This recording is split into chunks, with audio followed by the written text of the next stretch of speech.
Tá aí, olha só, olha a nossa produção, Cebolinha com L. Gostou, Pedrão? Lefosso pro Flamengo, é assim? Flamengo. Pode chamar assim, Cebolinha? Pode. Tá aí, ó, o novo reforço rubro-negro joga principalmente, a gente tá vendo o mapa de calor, onde ele atuava no Benfica. Então, muito pelo lado esquerdo, exatamente o lugar do Bruno Henrique, que vai ficar pelo menos 4 meses fora, pode ser mais que isso, bem mais que isso, inclusive no caso de uma operação.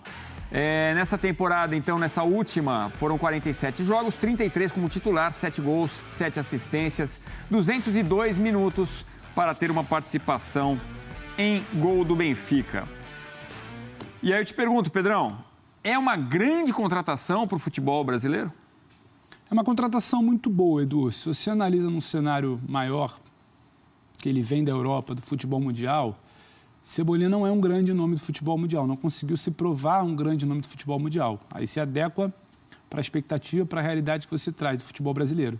Para o futebol brasileiro, é um jogador que foi protagonista em um dos últimos campeonatos brasileiros, um jogador que foi muito importante numa conquista de seleção brasileira, uma Copa América.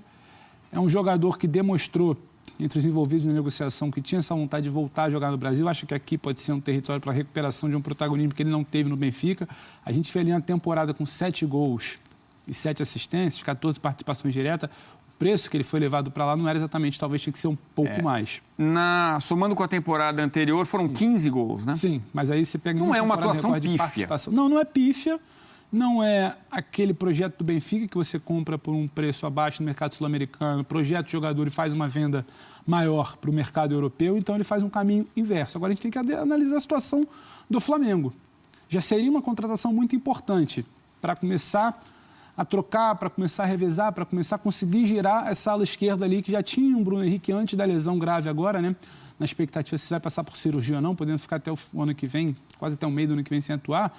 Já tinha essa situação de um Bruno que não tinha longas sequências, então precisava revezar. Um Cebolinha que viria para começar, talvez, essa transição. A lesão do Bruno acelera, então acho que torna mais urgente, torna mais importante a chegada de um jogador que sim, aí sim, no futebol brasileiro, para mim, Edu, ainda vai fazer diferença.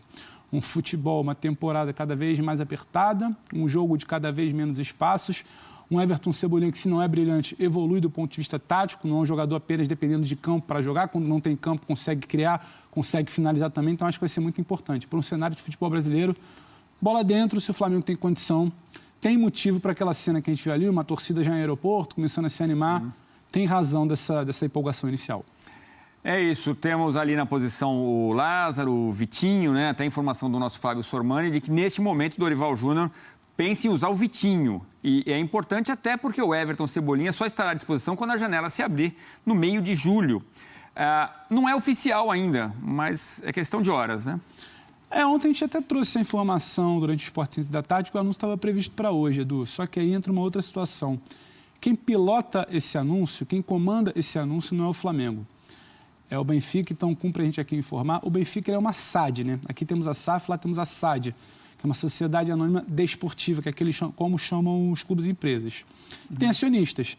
E uma operação do Benfica, ele precisa ser comunicado aos acionistas, à Câmara Reguladora de Portugal. Então, só então ele, por contrato, tem que fazer essa comunicação. Feita a comunicação formal do Benfica, o Flamengo, então, pode fazer essa comunicação. Aí podem perguntar, mas por que não aconteceu hoje?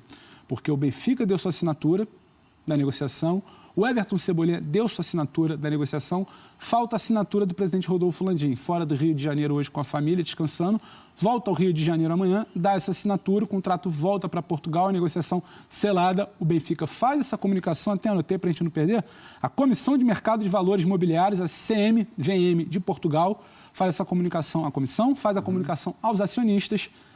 Everton passa a ser oficialmente jogador do Flamengo e o Flamengo, então, faz a sua festa. Já tirou foto, já gravou entrevista, já conheceu o grupo. Então, só explicando porque essa pequena demora de um jogador que já até falou como rubro-negro hoje na chegada ao Rio de Janeiro. Então é isso, é questão de tempo, de burocracia.